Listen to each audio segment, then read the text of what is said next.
Hey, how's it going, everybody? This is GC Performance here, back with another video. Today I have for you guys the Pinarello Prince.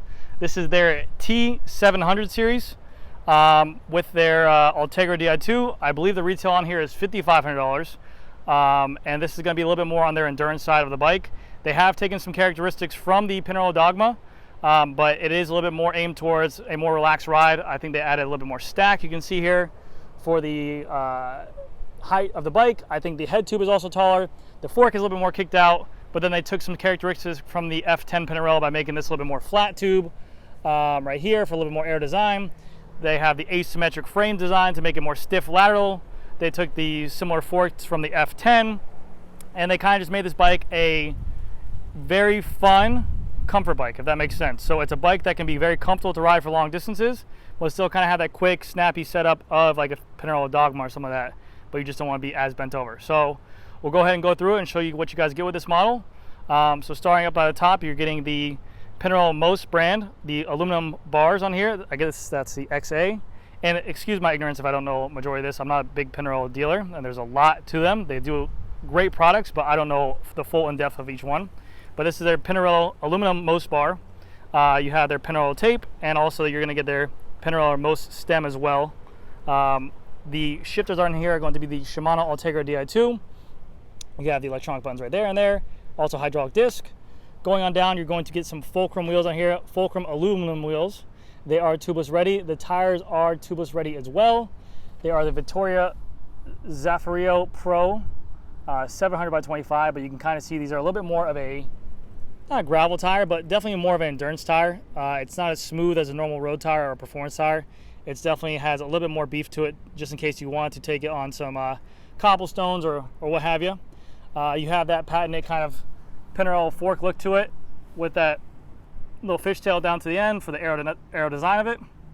And then going through the other side, it's an ultegra front rotor, center lock disc brake, ultegra calipers, and you have your through axle right there as well, which I don't get.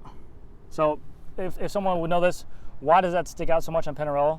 If someone knows the answer to that, that'd be awesome if you guys can tell me that. I would like to learn as well. You have that little bit of a integrated cockpit setup right there where it's kind of cut into there.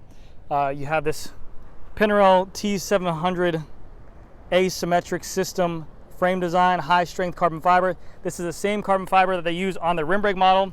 Going on down to the down tube right here, you see you have the junction box for the Di2. This is where you would charge at. You have the flat down tube frame as well for the water bottle. And again, that's going to add characteristics to the aerodynamics of it, but also make it stiffer when you make this flatter.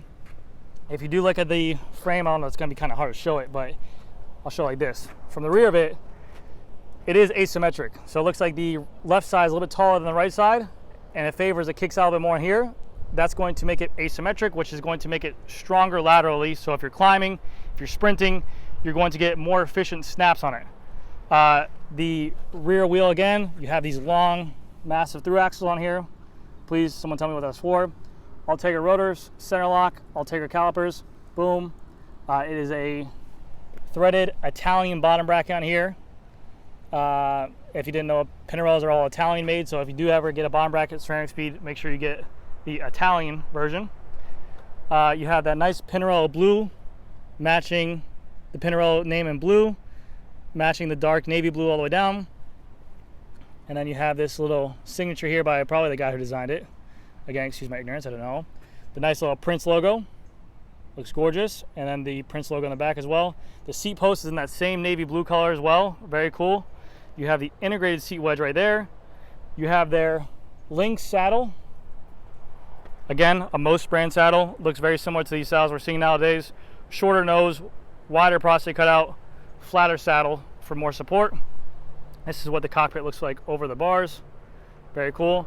Now, if you didn't want this, you can always chop this off from the get-go, but that is just in case of the fact that you want it to be a little bit taller to make it more comfortable for you. Going on down to the chainring, you have the Ultegra crankset with a 52-36 crank on here, and the cassette in the back is going to be a 1130, I believe, in the rear for the Ultegra Di2. It is a 2x and then 1130 in the rear. And then the back wheel is going to be the Fulcrum wheel as well. Aluminum wheel You got the Pinarello tire, or you got the, sorry, the Vittoria tires on it with the Pinarello logo. They did a great job by matching it up. But yes, I got a request for this bike. I think it's a really cool bike. There's nothing really gimmicky on here, like the Roubaix with the Future Shock or the Domani with the little zerts in there. I mean, this bike is just a more upright. This reminds me of a similar, not technology, but it reminds me of the SL4 Roubaix back in the day. It had the zerts on it, yes, but everyone loved the Roubaix just because of the fact that it was a very lightweight bike that was just a taller head tube and a little bit elongated fork, and people loved it because it still performed snappy. It was comfortable. It was comfortable where it needed to be, but still performed kind of like a snappy road bike. So now you have all these bikes with these, not gimmicks because they work, but these moving parts, these elastomers, these zerts, these Future Shocks, and it adds weight to the bike for sure. It definitely is more comfortable, but the Roubaix kind of fell off from when the SL4 took on the place. So I do like what Pinarello is doing here with the Prince. It is still a very sharp looking bike, and it can perform very well, but you can still be comfortable while doing so with the tires. I'm sure you can run a different tire on there as well, probably 700 by 28. Have that head tube where you want to be at. It is definitely taller than the F10 or F12 as well, Dogma, but it is a very, very comfortable bike. So let me know what you guys think. Again, this is $5,500 retail. This is a Pinarello Prince T700. The weight on it was 18 pounds 9 ounces, I believe. Not too sure, but let me know what you guys think about this bike in the comment section below, and I will see you all next video. Thank you so much. Bye.